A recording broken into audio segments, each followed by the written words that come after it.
दोस्तों, बॉलीवुड की दुनिया में बहुत सी मोहब्बतें जन्मी और बहुत सी अधूरी रह गईं। लेकिन एक कहानी ऐसी भी है जो जितनी हसीन है उतनी ही विवादित भी। आज की कहानी है ड्रीम गर्ल हेमा मालिनी और ही मैन धर्मेंद्र की। एक ऐसी मोहब्बत जो हर बंधन, हर दीवार और हर ताने को तोड़कर जिंदा रही।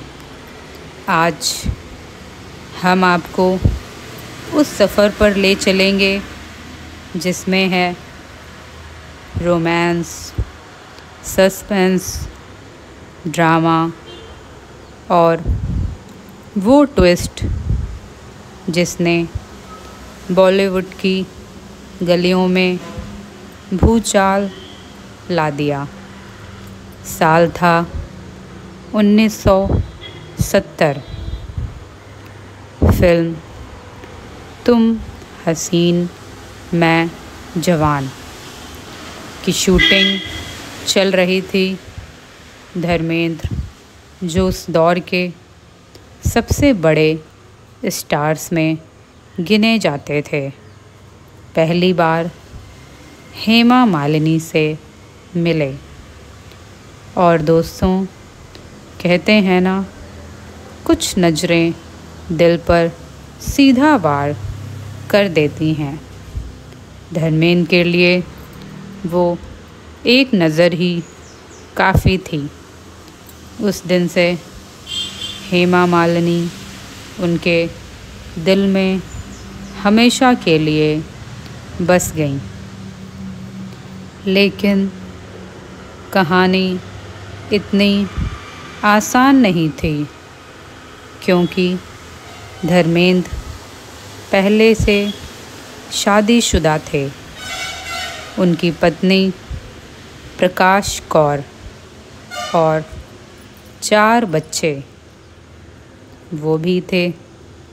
फिल्म दर फिल्म, सीन दर सीन दोनों की नज़दीकियाँ बढ़ती चली गईं।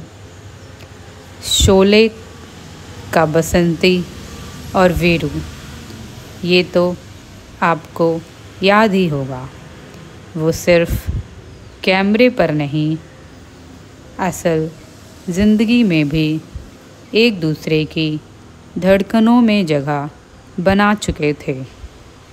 धर्मेंद्र हेमा हर छोटे छोटे पल पर फिदा हो जाते और हेमा वो धीरे धीरे इस इश्क की गिरफ्त में आ रही थीं। लेकिन दुनिया की नज़रों में ये रिश्ता एक आग था जो कभी भी सबको जला सकता था। बॉलीवुड के गलियारों में चर्चा तेज होने लगी। लोग कहते हैं धर्मेंद्र किसी और की शादीशुदा ज़िंदगी और हेमा दोनों ही एक परिवार को उजाड़ रहे हैं। कोई ताने मारता ड्रीम गर्ल किसी का घर तोड़ रही हैं।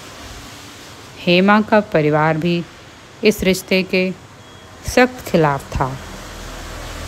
लेकिन मोहब्बत को किसी से डर या फ़र्क नहीं पड़ता। ये रिश्ता अब सिर्फ अफवाह नहीं बल्कि सच्चाई था। और यही सच्चाई इस कहानी को और रोमांचक बना रही थी।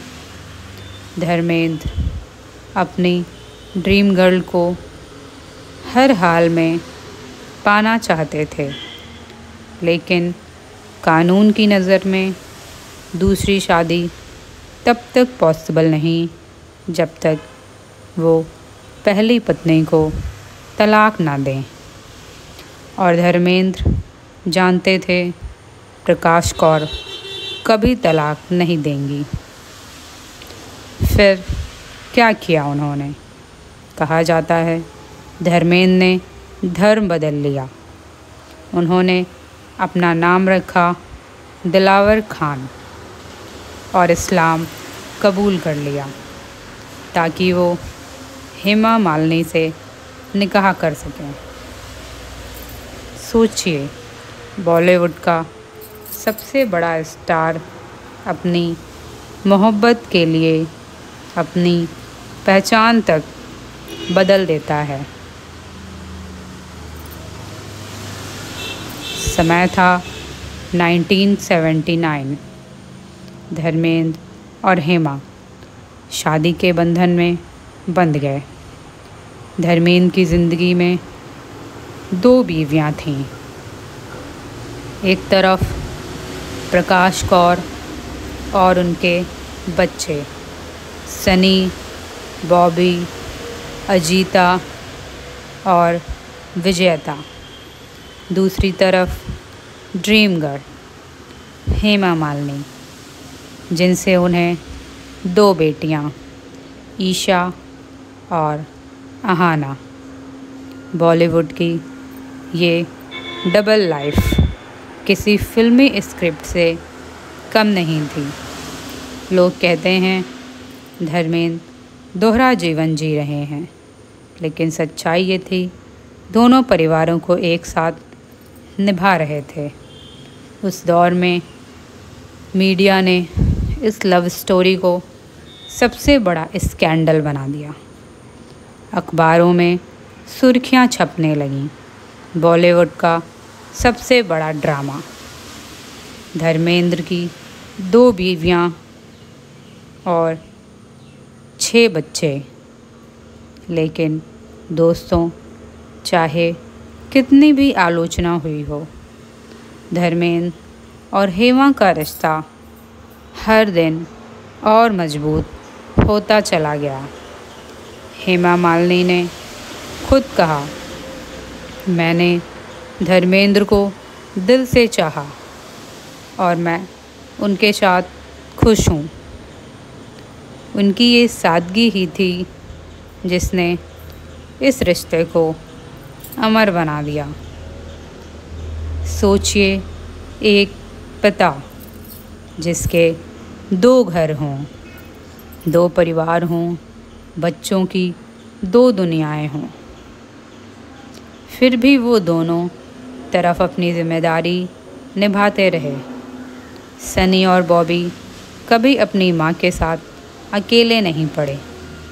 ईशा और आहना को भी पिता का प्यार मिला। ये था धर्मेंद्र का सबसे बड़ा इम्तिहान और शायद उनकी सबसे बड़ी जीत। आज धर्मेंद्र काफ़ी बूढ़े हो चुके हैं। हेमा मालिनी अब भी उनकी ज़िंदगी का सबसे खूबसूरत हिस्सा हैं। कभी कभी वो अपनी मोहब्बत की झलक सोशल मीडिया पर भी दिखा देते। सनी और ईशा, वो भी एक दूसरे से जुड़ रहे हैं। वो खाई जो सालों पहले बनी थी, धीरे धीरे भरने लगी। यही है असली बॉलीवुड का ड्रामा, जिसमें आंसू भी थे, प्यार भी था और हकीकत भी। दोस्तों, ये कहानी है जुनून की, संघर्ष की और इश्क की, जो हर बंधन को तोड़ देता है। आज भी लोग पूछते हैं, क्या धर्मेंद्र ने सही किया या गलत? लेकिन एक सच को कोई नहीं नकार सकता। धर्मेंद्र और हेमा की लव स्टोरी बॉलीवुड की सबसे यादगार, सबसे अनोखी और सबसे कंट्रोवर्शियल लव स्टोरी है, क्योंकि धर्मेंद्र के परिवार ने कभी हेमा को स्वीकार नहीं किया, आज भी नहीं। वो कभी अपने ससुराल नहीं गईं। सच यही है, ड्रीम गर्ल सिर्फ ही मैन की रही और ही मैन की मोहब्बत हमेशा ड्रीम गर्ल की रही।